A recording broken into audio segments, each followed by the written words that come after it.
Abra comigo na tua Bíblia, em Sofonias capítulo 3 e também Marcos capítulo 16.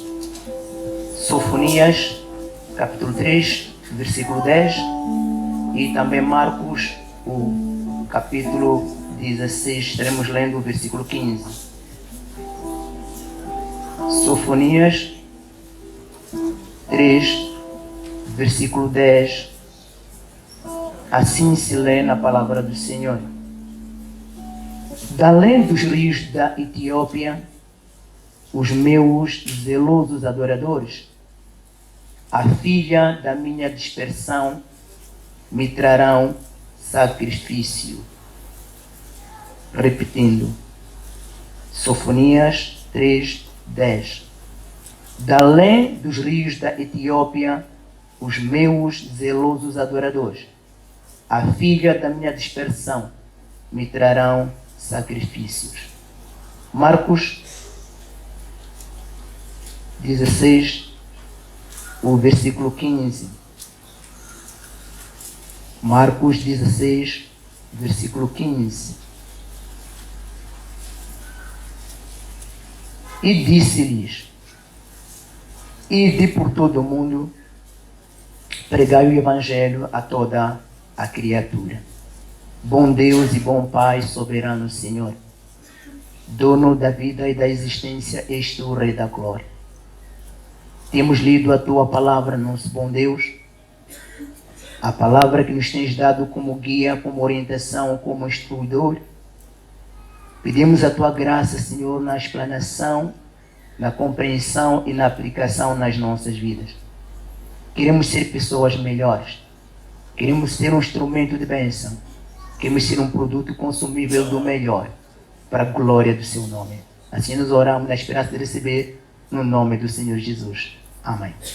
A igreja pode se acomodar, por favor.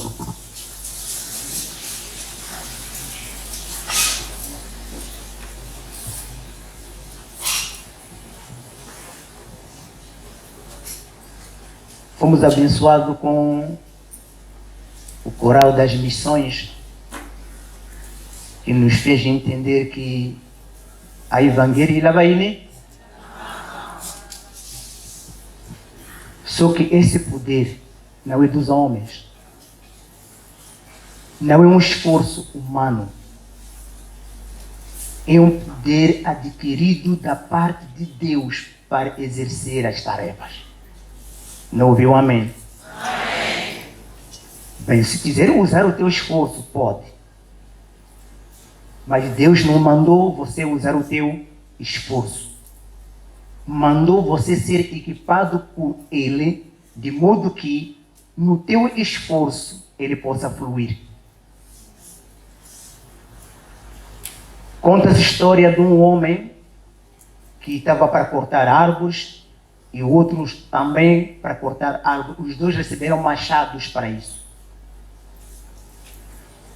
Um dos dois, logo que recebeu o machado, começou a cortar as árvores, porque era jovem, tinha energia, tinha força, tinha capacidade. O outro era mais idoso, mais experiente, gastou um tempo ainda maior sentado a trabalhar o machado, o afiando. Conta a história que, enquanto o jovem cortava as árvores, e ainda sacudia para poder cair, quando finalmente o velho se levanta, o seu instrumento fazia um chau, chau, diferente de gué. E o velho, apesar de ter começado tarde, conseguiu terminar a sua porção cedo e foi sentar. E quando o jovem terminou, depois de muito esforço, foi sentar com o velho e perguntou assim, em Xangana: Kasimadala, o Kenji Kuini. Afinal, onde você foi buscar os poderes sobrenaturais que estás a usar? O velho disse: Ali Kenji Agandao. Disse: não é possível. Pela estrutura física, você já está acabado. Pela capacidade energética, você já era. Está mais do outro lado do que cá. Como que você corta com mais força do que eu? Então o velho disse: senta, meu filho, que eu vou dizer uma coisa que nunca deves esquecer. O tempo perdido no afiar do machado não é tempo perdido. É tempo investido para o ofício. O tempo perdido no afiar do machado não é tempo perdido. É tempo investido para o ofício. Enquanto você cortava as árvores com o machado, no meu caso, o machado cortava as árvores para mim. Esta é a diferença. Você pode servir ao Senhor com o teu esforço, mas Deus pode usar o teu esforço para Ele ser servido. A escolha está contigo. Jesus, quando chamou os seus discípulos, a Bíblia diz que depois de chamar os 12, os deu poder para curar a enfermidade e libertar os cativos, para que tivesse capacidade para o ofício. Tempos depois, diz a Bíblia, que Ele soprou neles e disse: recebeu o Espírito Santo, os capacitando ainda mais para o ofício. E lá no fim, quase na sua retirada, disse: ficai em Jerusalém, até que do alto sejais revestidos de poder. Depois disso, serem meus testemunhas, tanto em Jerusalém, até os confins da terra. Então, o Evangelho quer poder, mas esse poder tem que ser de Deus, adquirido em Deus, que flui através de você. É certo que nós, como humanos, podemos confundir que é o seu poder, mas você que está fluindo o poder tem que ter certeza que é Ele que está fluindo através de você. E Ele está dizendo assim: da além dos rios da Etiópia, lá do outro lado. Se é da além, é porque nós também estamos do outro lado. Está falando de nós. Diz que esses que ficam da além vão trazer verdadeira adoração. Trarão sacrifícios. O Novo Testamento diz que os sacrifícios para Deus não são como o da antiguidade.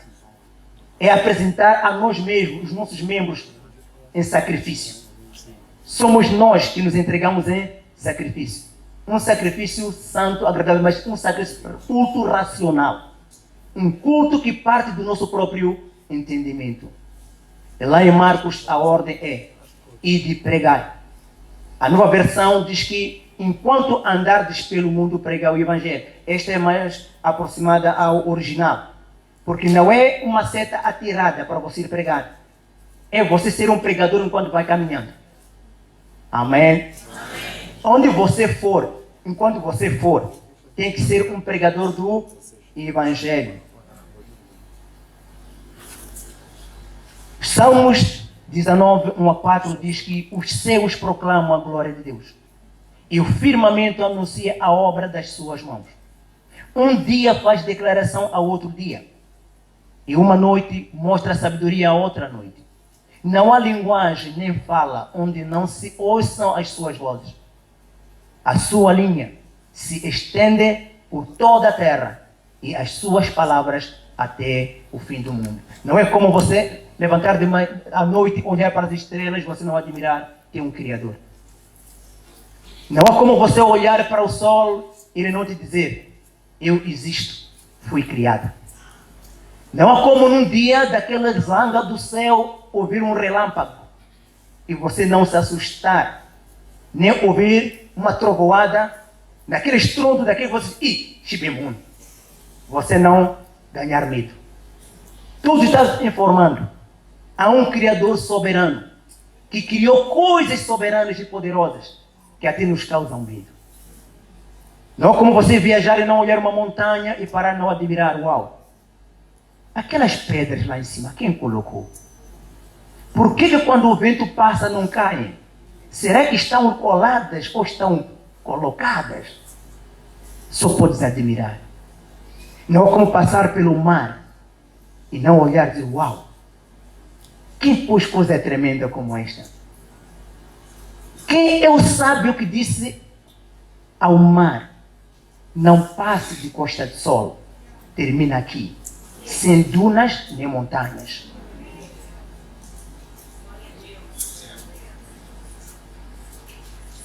Os barcos passam mal, a ventania sopra, mas quando chega ali a onda, houve a ordem do Altíssimo. Aqui, você tem que voltar. Eu diz assim, ai, ai, e volta.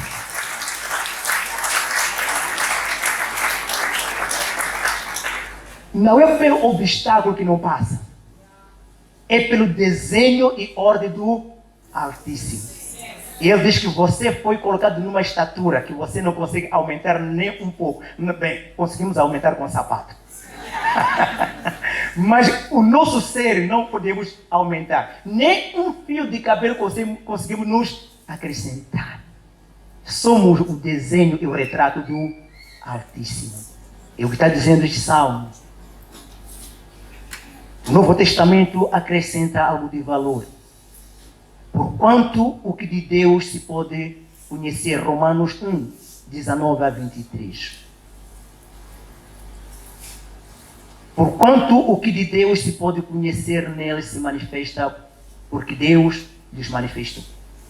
Porque as suas coisas invisíveis, desde a criação do mundo, tanto o seu eterno poder, como a sua divindade, se entendem e claramente se veem pelas coisas que estão criadas, para que eles fiquem inexcusáveis. Porquanto, tendo conhecido a Deus, não o glorificaram como Deus, nem lhe deram graças, antes em seus discursos se desvaneceram, e o seu coração insensato se obscureceu. Dizendo-se sábios, tornaram-se loucos, e mudaram a glória de Deus invisível em semelhança da imagem de homens corruptíveis, e de aves, e de quadrúpedes, e de répteis. Continuando o texto, diz que por isso Deus os entregou à depravação, para se desonrarem mutuamente. Esse é o problema do nosso país. Com tudo que Deus criou, que dá para a gente reconhecer que Deus criou, quando queremos inaugurar uma obra, culpar. Queremos lançar pedra, culpar. Queremos colocar uma estrada, culpar. Diz que os que fazem isso, há um resultado lá. Depravação. E depravação resulta em desgraça. Temos de tudo para dar certo. Estamos dando errado. Devemos andar direito, andamos torto. Consequência daqueles que não reconhecem a Deus como o Senhor soberano, o Criador de todas as coisas. Mas louvamos a Deus porque esta manhã temos aqui um povo que reconhece a Deus. E o povo que reconhece a Deus muda a história. Quando os políticos se movimentam, acham que foram eles. Não. Quando a voz do povo, do Senhor, fala com o Senhor, ele os movimenta. Pode se gabar como quiser. Quando o povo diz, Senhor, muda isto, ele não te diz o critério. Ah, mas pastor, está exagerando. A Bíblia, amados, de Gênesis a Apocalipse, é um tratado de missões.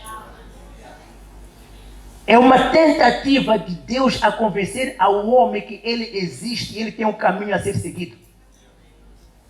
Toda a movimentação que você encontra lá, mesmo as guerras, mesmo a transgressão de Israel e dos outros povos, e como ele agia perante eles, é uma informação do caminho que ele quer que a gente siga. Quando a depravação assolou a humanidade, em Gênesis capítulo 6, diz que mandou o dilúvio, acabou com toda a gente. Ele faz isso. Depois ele chamou Abraão, no meio do percurso, para ser ele que vai trazer de volta o povo idólatra para o conhecimento de Deus. E o povo continua a negar. E quando Israel pecava, Deus mandava o inimigo para vir o subjugar, o castigar. Mas depois do arrependimento, ele se apresentava com pouco exército e vencia uma multidão, só para mostrar o soberano que faz as coisas acontecerem. É ele. Então, a Bíblia é um tratado de missões. O que é missão, afinal? É o plano de Deus para a salvação da humanidade e a restauração de toda a criação de Deus. O que são missões? É a igreja em atividade no cumprimento da missão. A missão é de Deus. É Deus que chamou Adão. Adão, onde estás? Logo no primeiro pecado. A Bíblia diz que Adão responde: ouvi a tua voz passeando pelo jardim. A Bíblia diz que a voz do Senhor, a palavra é Jesus. Já passeava lá no jardim. Não disse eu ouvi você, diz ouvi a tua voz. Porque a voz é um instrumento de redenção. A palavra de Deus lá no futuro se manifestou em carne para nos redimir. Ali já estava procurando um Adão pecador, passeando a voz do Senhor pelo jardim, e encontrou Adão nu e o vestiu. Ainda hoje é o mesmo que nos veste da nossa iniquidade, da nossa transgressão. Você não é melhor, nem eu sou melhor. O que nos faz sermos melhores diante dele é a cobertura que ele nos dá, através da sua palavra que fez ser humano e ofereceu um sacrifício perfeito. E quando Adão foi vestido, se sentiu vestido, então aceita que você está vestido em Cristo Jesus. Então todos nós somos convocados para entrar em missões, que é de uma forma clara e propositada caminharmos para fazer com que o plano de Deus da restauração de toda a humanidade se cumpra. Seja parte integrante desse plano de Deus. Não é para uma elite, é para todos. Não é para uma elite, é para todos. Todos fomos criados para a glória de Deus. A Bíblia diz que toda a criatura foi criada para a glória de Deus. E se somos criaturas dele, também fomos criados para a sua glória. E quando olhamos lá no início da criação em Gênesis, a ordem para a procriação é multiplicar e encher a terra. Depois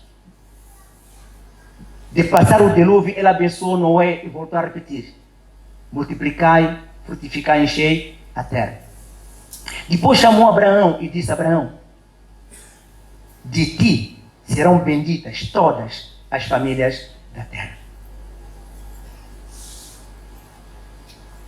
E por causa disso, encontramos discurso como de Faraó, que diz: José, onde encontraremos nós um homem que tenha o Espírito de Deus como você? Um homem idólatra malvado. Está olhando um jovem que deu uma contribuição para a sociedade para mudar a história da sua nação. E diz: ué, não sou por não eu acho que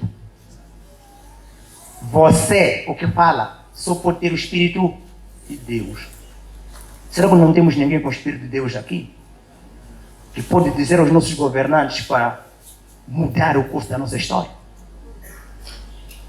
A Bíblia, amados, escuta bem o que eu vou dizer, diz que as nossas armas não são carnais. Não é furar panela. Não são nossas armas. Desculpa você que gosta disso. Me assegura um pouco, não vou demorar. O que estou dizendo é que nós temos as nossas armas. Não usa.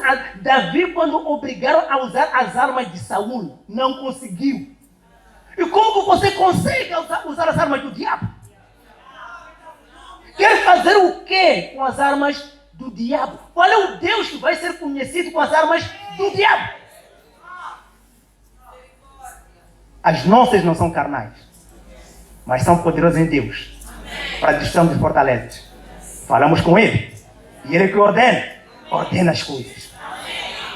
Não importa quem usa, não somos nós que usamos. Nós falamos com aquele que ordena, e Ele levanta quem quiser, e nós assistimos, e depois dizemos: obrigado, Senhor.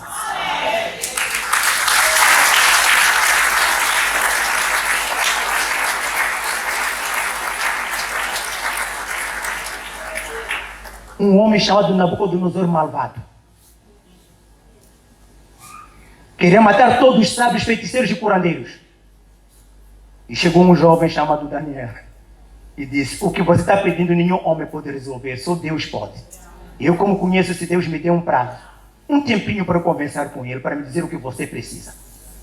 E quando voltou, disse: olha, não há Deus na terra senão o Deus de Daniel, que revela mistérios. Nós precisamos dessas pessoas aqui para ajudar a nossa nação a resolver com mistérios o que tem que ser resolvido.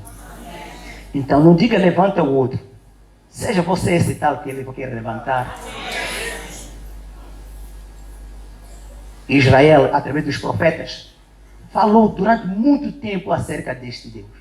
Estamos a falar de missões. Da mesma forma como ele me enviou, vos envio a vós. Como ele foi enviado? De várias etapas, de várias formas diferentes. Até que veio pessoalmente, trazendo as boas novas. Israel, os profetas fizeram o seu trabalho. E na grande comissão do Novo Testamento, os discípulos também abraçaram a mesma missão para alcançar a alma. Agora a igreja é craque agora de mudar o discurso. Diz: venham para a igreja. Venham para a igreja. E a Bíblia diz que as portas do inferno não vão prevalecer contra a igreja. Mas em nenhum momento disse que as portas da igreja vão prevalecer contra o inferno. Vou repetir. A Bíblia diz que as portas do inferno não vão prevalecer contra a igreja. Mas em nenhum momento disse que as portas da igreja vão prevalecer contra o inferno. Então quem tem que sair é a igreja das suas portas. Até chegar nas portas do inferno e fazer um. Quando a igreja senta, o inferno vem. O inferno chega e faz o quê? Porque Deus não prometeu isso. Então não é sentar e dizer venham. É você sair para o id.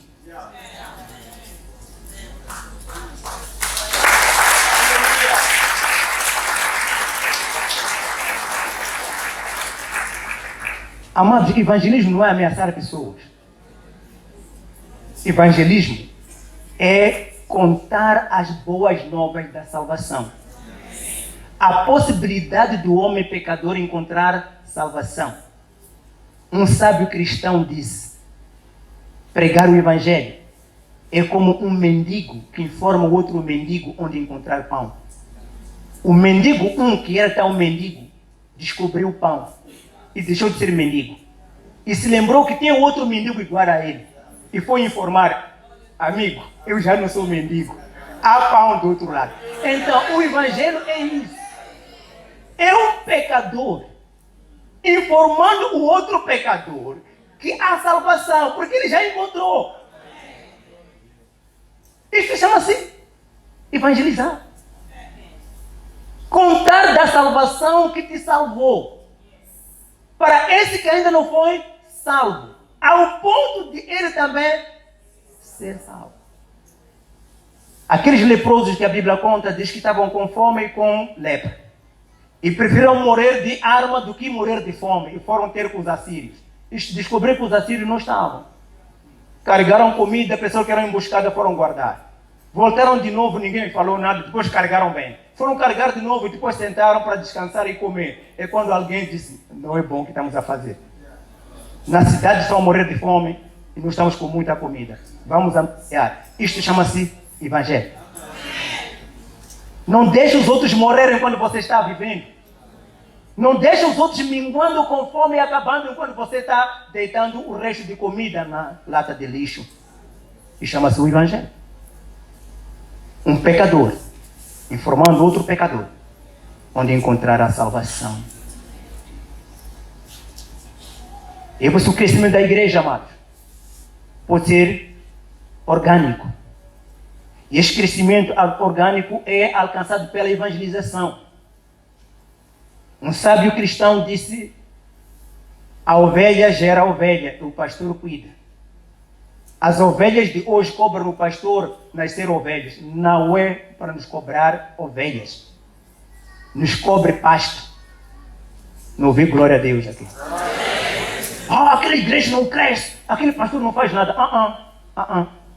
Ovelha gera ovelha.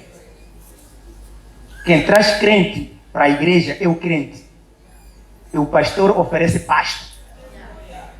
Então, se a igreja não cresce, não é culpa do pastor. É a esterilidade da ovelha. E algumas ovelhas já passaram a ser bodes. Chipongo.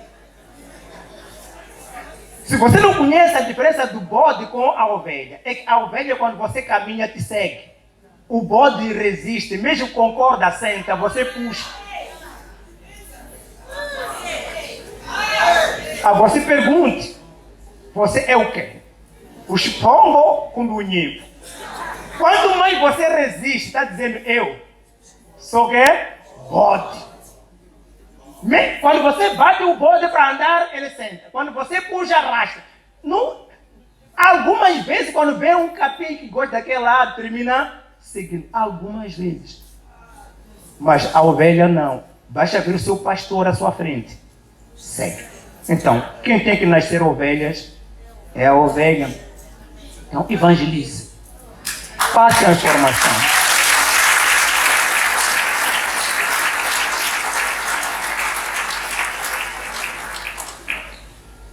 Então, o crescimento orgânico é pela evangelização. Mas tem crescimento espiritual, que é alcançado pelo estudo bíblico. A igreja gosta de pregação bíblica. Pregação bíblica é para a salvação.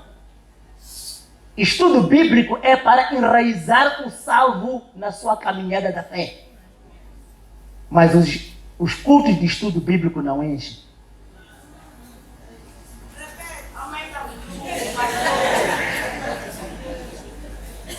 Amados, temos que aceitar sermos ensinados.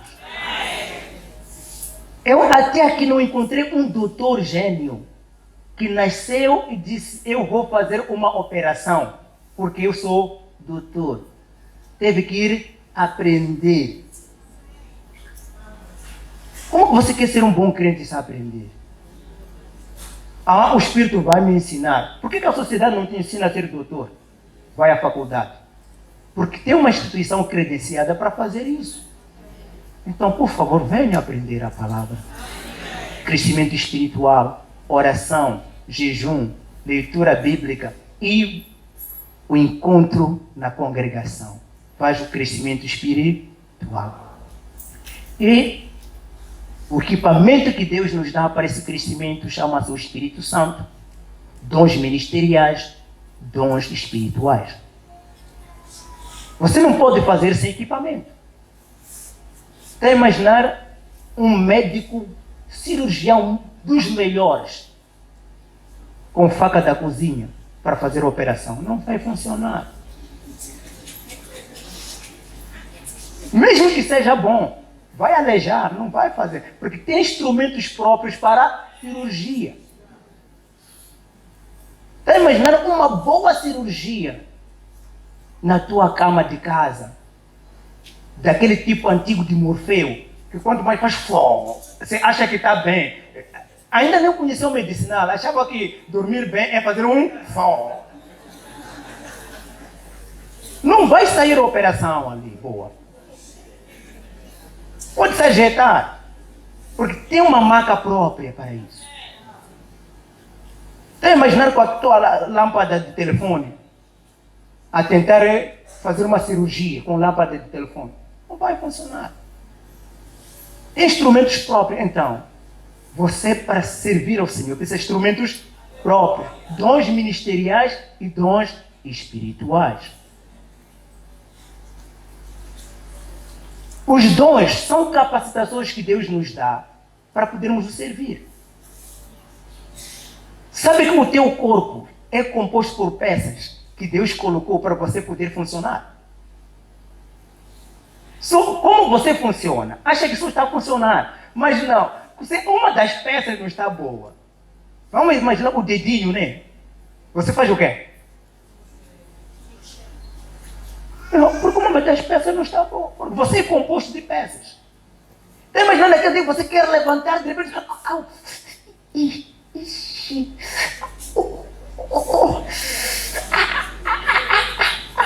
Diz que o meu estômago tem uma peça variada. Não vai andar direito. Até gostaria, mas olha, alguma coisa não está bem. Então, para servir ao Senhor, Deus tem que colocar componentes em você, para você poder servir melhor. Então, deixa Ele te compor de acordo com aquilo que Ele quer. É por isso que, amados, Deus mandou Jesus para o crescimento da igreja. Para Ele nos ensinar como deve ser feita a coisa. Ele ensinou, escolheu os seus discípulos. Ensinou, treinou, os enviou. Os equipou, deu poder e tudo, e deu uma tarefa. É assim que a igreja deve fazer. Temos que ensinar as pessoas o conhecimento de Deus. Quando nós olhamos no Antigo Testamento, desde a criação até os dias de hoje, encontramos missões. Deus usando o povo de Israel para isso. E a grande comissão que Jesus nos deu é uma incumbência para levar o Evangelho para todo mundo. E Ele disse: ide por todo mundo pregar o Evangelho a toda a criatura. Portanto, ide e ensinar. Neste sentido, temos que nos mover ao encontro daqueles que devem ouvir o ensino da palavra. Pregar o Evangelho é nossa responsabilidade. Confirmar o Evangelho é a responsabilidade de Deus. Pregar o Evangelho é nossa responsabilidade. Confirmar o Evangelho é a responsabilidade de Deus. Chegas e encontra uma tia doente, você fala de Jesus, impõe as mãos, espera o resultado, porque Deus vai te surpreender. Porque Ele confirma a sua palavra. Encontras um alcoólatra, conversa com ele, e ele faz a oração de pecador, espera os resultados. Porque o apetite do álcool vai evaporar sem ele saber como. Se de repente descobre que já tem uma semana, tem um mês que não bebeu, sem esforço. Faça o teu papel e Deus certamente vai fazer o seu papel. Amados, todos nós devemos fazer missões. Mas pastor, é que eu não sei onde fazer missões. Os sábios dizem o seguinte: onde há um pecador sem o conhecimento do Evangelho, se encontra aí um campo missionário. Onde há um pecador sem o conhecimento de Deus, há um campo missionário. Agora, onde encontrar missionários? Qualquer cristão que recebeu Jesus como Senhor e Salvador é um missionário. Quem não tem Jesus é o campo missionário. Quem tem Jesus é um missionário. Não espera pertencer a este grupo da elite. Estes aqui são os nossos orientadores, os da elite. Mas você também que está desse lado, se tem Jesus no seu coração, o aceitou como Senhor e Salvador, para Deus, você também é um missionário. Então, qualquer lugar onde tem alguém que não tem Jesus é um campo missionário. Não é somente olhar para lá no mundo árabe. Não, lá em casa também tem um primo que é um campo missionário. Lá no trabalho tem um colega que é um campo missionário. Lá na escola, na faculdade também, lá tem um campo missionário. É só você identificar e deixa Deus te usar. Quando nós somos cheios do Espírito Santo, não é para exibir que nós temos poder. É para usar esse poder para fazer Jesus ser conhecido. É por isso que a igreja pode abraçar dois tipos de estilo missional. O estilo missional que nós chamamos de centrípeta. Centrípeta é aquela igreja que centraliza tudo em si. É uma igreja conquistadora pelo testemunho. É a igreja de Jerusalém. Andava de casa em casa. E o testemunho da sua unidade, da forma como cuidava das pessoas, arrastavam pessoas. É uma igreja castelo. O castelo está lá em cima. Qualquer um que está lá está seguro. Esta igreja era assim.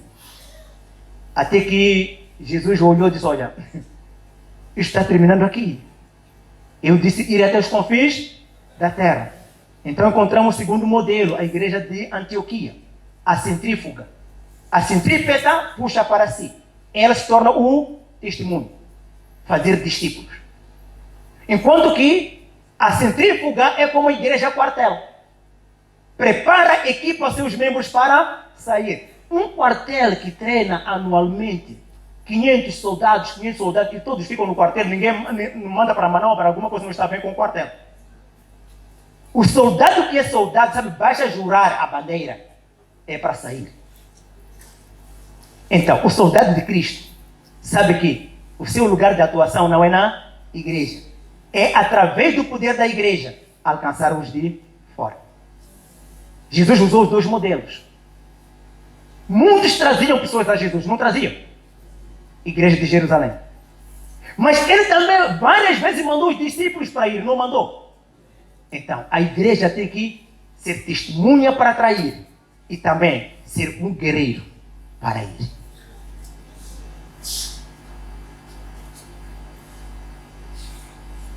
A igreja de Antioquia, esta igreja quartel, tinha marcas muito importantes. A sua ênfase era evangelística. Um pastorado encorajador. Uma liderança plural. Não era somente uma pessoa a mandar. Ensino profético. Direção do Espírito Santo. Adoração autêntica. Igreja missionária. Uma igreja que se preocupava em chegar onde o evangelho não chegou. Seja você essa pessoa. E esta igreja tinha uma liderança multiforme. Tínhamos 2 africanos lá naquela igreja. O evangelho não chegou na África com a colonização, não. Na igreja primitiva, em Antioquia, tinha Simão e Lúcio, doutores da palavra naquela igreja, que treinava pessoas para mandar, de onde Paulo e Barnabé foram mandados para a missão. Então aceita ser essa pessoa. E Deus vai usar para treinar outras pessoas para sair. Eles não aparecem muito, não são muito famosos, não são como Pedro, João, mas estavam lá. Então não importa a tua nacionalidade, em Cristo você vai ser útil, um instrumento de bênção. Por isso, a igreja é edificada, amados, esta estrutura física, através de materiais que requerem dinheiro. Não há missão só com oração sem dinheiro. Estes micros aqui são uma bênção, não é? Nos ajudam a não gritar. Mas estão a consumir energia. E para ter esta boa qualidade, pagaram bem, né, para comprar, né? Quando foram pedir o pastor disse, tudo isso? Anda comprar micro. Precisa de quê? Então, se quer fazer missões, traga dinheiro. Começou, pastor? Não estou começando. Estamos falando de missões. Estou a terminar até. Então, esta casa, a estrutura física, precisa de dinheiro. Mas temos outra estrutura. Antes de falar dessa estrutura, veja o que aconteceu no deserto. Não é na cidade, no deserto. É Êxodo 35, a Bíblia diz assim, versículo 21, 22 e 29. E veio todo homem cujo coração o moveu, e todo aquele cujo espírito o estimulava, e trouxeram a oferta alçada do Senhor para a obra da tenda da revelação, e para todo o serviço dela e para as vestes sagradas. Vieram tanto homens como mulheres, todos quanto eram bem dispostos de coração, trazendo broches, pendentes, anéis, braceletes, sendo todas estas joias de ouro. Assim veio todo aquele que queria fazer oferta de ouro ao Senhor. Êxodo 35, 21, 22 e 29. Não havia esperança de ir para a loja nem ter emprego. Mas o que tinham, trouxeram para a obra. Porque Deus queria um tabernáculo. Estamos juntos, amados? Então, venha. Passado o tempo, Davi disse assim, não é bom que eu tenha uma casa melhorada, meu Deus, não. Não é justo eu estar assim, aprumado. E a coluna fazer... Não, é avaria. Ajeitar filhos em tempo do culto. Não é certo. Alguém tem que contribuir para que tenha um som como este. Não é bom que que uma das nossas congregações não venha para o culto, porque tem irmãos que não têm capacidade financeira para vir. Alguém tem que contribuir para vir. Isto chama-se missão. Agora, o templo que é você, que sou eu, somos edificados com ensino, com oração, com jejum, e com escutar a palavra de Deus. A igreja universal, não a universal de Deus, onde todas as congregações têm crentes. Esta é edificada pela evangelização. Quando Deus olha para a terra, só tem uma igreja, espalhada em várias denominações, que são aqueles que aceitaram Jesus como Senhor e Salvador. Eu gosto da minha Assembleia, amados. É boa a Assembleia de Deus, mas também não salva. É composta por pessoas salvas por Cristo. Então não chama as pessoas para a Assembleia de Deus, chama as pessoas para Cristo. E os convida para congregar na Assembleia de Deus. Chama as pessoas para Cristo. E os convida para congregar na Assembleia de Deus. Venha para a Assembleia, venha para a Assembleia. Vai fazer o que na Assembleia se a Assembleia não tem o céu para dar? E perseveravam na doutrina dos apóstolos, na comunhão e no partir do pão, e nas orações. Em cada alma havia temor, e muitos prodígios e sinais eram feitos pelos apóstolos. E perseverando unânimes todos os dias no templo, partiam o pão em casa, comiam com alegria e singeleza de coração, louvando a Deus e caindo na graça de todo o povo. E a cada dia acrescentava-lhes o Senhor os que iam sendo salvos. Fica de pé, vamos orar.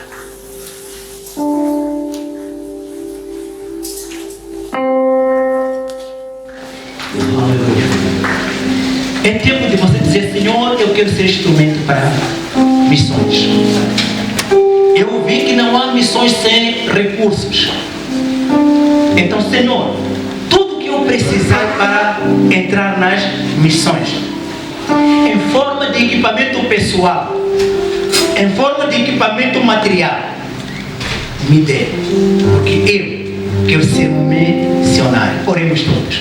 Bom Deus e Pai, te adoramos, glorificamos e agradecemos o teu nome. Digno e merecedores do Senhor de receber glórias, honras e toda exaltação.